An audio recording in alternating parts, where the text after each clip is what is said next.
Bonjour et bienvenue à la Minute Management. C'est cadeau prodé. Dans ce nouvel épisode de la Minute Management, nous allons essayer de comprendre comment est-ce que les plateformes de streaming musical rémunèrent les artistes musiciens. Par définition, une plateforme de streaming est un service en ligne qui permet de diffuser en direct ou de manière différée des contenus audiovisuels tels que des films, émissions TV, musique.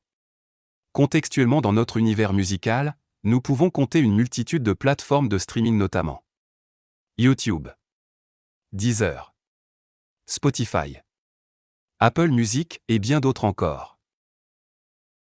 Là tout de suite, la question qui nous vient à l'esprit est de savoir comment faire parvenir sa musique sur ces différentes plateformes de streaming. Pour faire parvenir sa musique numérique sur les différentes plateformes de streaming, très souvent les artistes ou les labels font recours à des distributeurs de musique en ligne. Le distributeur qui ici représente cet organisme ayant pour rôle de faciliter le processus de distribution de la musique en ligne, permettant ainsi aux artistes de toucher un public plus large et de gagner de l'argent grâce à leur œuvre.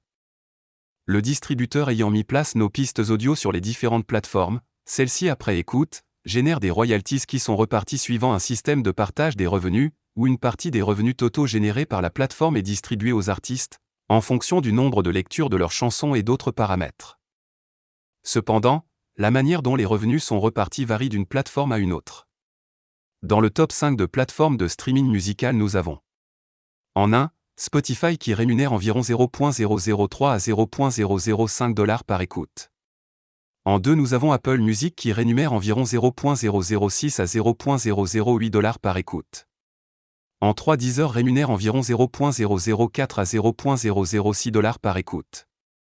En 4 Amazon Music qui rémunère environ 0,004 à 0,007 $ par écoute. Et enfin YouTube qui rémunère environ 0,001 à 0,003 $. Cependant, il faut noter que ces chiffres sont donnés à titre indicatif, et peuvent varier en fonction d'un certain nombre de paramètres. Ces paramètres qui sont le type d'abonnement, le nombre d'abonnés, la popularité de l'artiste, la durée d'écoute, pays et la région d'écoute, accord de licence, écoute en ligne ou hors ligne.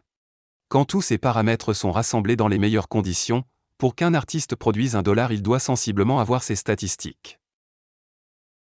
Et dans le même ordre d'idées, nous tenons à rappeler que 1 million d'écoutes sur YouTube nous donne juste 7 350 $. Alors cher artiste, la course est encore très longue.